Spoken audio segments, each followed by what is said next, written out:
தமிழக முதலமைச்சர் மு.க.ஸ்டாலின் அவர்கள் தினம் தினம் தனக்கு தானே பாராட்டு விழா நடத்தி கொண்டிருக்கிறார். சட்டம் ஒழுங்கு சீர்குலைவு, பெண்கள் மீதான வன்முறை, பாலியல் தாக்குதல், ஒரே நாளில் 2 அமைச்சர்கள் பதவி நீக்கம் என திமுக ஆட்சி தரங்கெட்டு போயிருக்கையில் எதற்காக பாராட்டு விழா நடத்தி கொண்டிருக்கிறார் முதலமைச்சர் என பாஜக மாநில முன்னாள் தலைவர் அண்ணாமலை கேள்வி எழுப்பியுள்ளது பரபரப்பையும் அதிர்ச்சியும் ஏற்படுத்தியுள்ளது. இது தொடர்பாக அவர் வெளியிட்டுள்ள அறிக்கையில், ஈரோடு மாவட்டம் சிவகிரியில் கொங்கு மண்டலத்தில் நடக்கும் தொடர் கொலை கொள்ளைகளை கண்டித்தும் அவற்றை தடுக்க எந்த நடவடிக்கையும் எடுக்காத திமுக அரசை கண்டித்தும் ஈரோடு தெற்கு மாவட்ட பாஜக சார்பாக நடைபெற்ற ஆர்ப்பாட்டத்தில் பெரும் திரளென கூடியிருந்த பொதுமக்களுடன் கலந்து கொண்டோம். சிவகிரியில் ஐயா ராமசாமி கவுண்டர் மற்றும் அவருடைய மனைவியை கொடூரமாக கொலை செய்திருக்கிறார்கள். தமிழகத்தில் தனியாக வசிப்பவர்கள் படுகொலை செய்யப்படுவது இது முதல் முறை அல்ல. ஆனால் இதுவரை குற்றவாளிகள் கைது செய்யப்படவில்லை.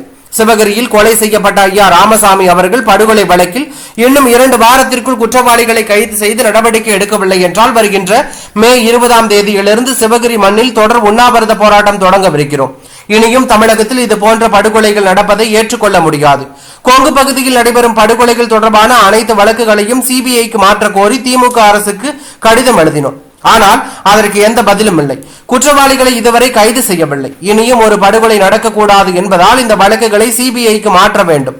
ஒரு முறை வேண்டுகோள் விடுக்கிறோம். பெஹல்காமில் நடைபெற்ற தீவிரவாத தாக்குதலில் 26 இந்தியர்கள் கொல்லப்பட்டுள்ளார்கள். நாடு முழுவதும் உள்ள மாநில அரசுகள் பாகிஸ்தானை சேர்ந்தவர்களை வெளியேற்ற நடவடிக்கை எடுக்க தொடங்கிவிட்டன. ஆனால் வாக்கு அரசியலுக்காக முதலமைச்சர் மு.க.ஸ்டாலின் இதுவரை எந்த நடவடிக்கையும் எடுக்கவில்லை. தமிழகத்தில் சட்டம் ஒழுங்கு சீரழிந்து விட்டது. கடந்த 2022, 23, 24 3 ஆண்டுகளில் பெண்களுக்கு எதிரான பாலியல் வன்கொடுமைகள் 1319, பெண்களுக்கு எதிரான பாலியல் சீண்டல் வழக்குகள் 4949, போக்சோ வழக்குகள் 16518 என பெண்களுக்கு எதிரான குற்றங்கள் பல மடங்கு அதிகரித்து உள்ளன. முதலமைச்சரின் கையில் சட்டம் ஒழுங்கு இல்லை. குற்றவாளிகள் மீது கடுமையான நடவடிக்கை எடுக்க திமுக அரசுக்கு தைரியம் இல்லை. அதனால் காவல்துறைக்கு தைரியம் இல்லை. ஆனால் முதலமைச்சர் மு.க.ஸ்டாலின் அவர்கள் தினம் தினம் தனக்கு தானே பாராட்டு விழா நடத்தி கொண்டிருக்கிறார். சட்டம் ஒழுங்கு சீர்குலைவு, பெண்கள் மீதான வன்முறை, பாலியல் தாக்குதல், ஒரே நாளில் 2 அமைச்சர்கள் பதவி நீக்கம் என திமுக ஆட்சி தரங்கெட்டு போயிருக்கையில் எதற்காக பாராட்டு விழா நடத்தி கொண்டிருக்கிறார் முதலமைச்சர்? தமிழக அரசு நிர்வாகம் மொத்தமாக தோற்று போயிருக்கிறது.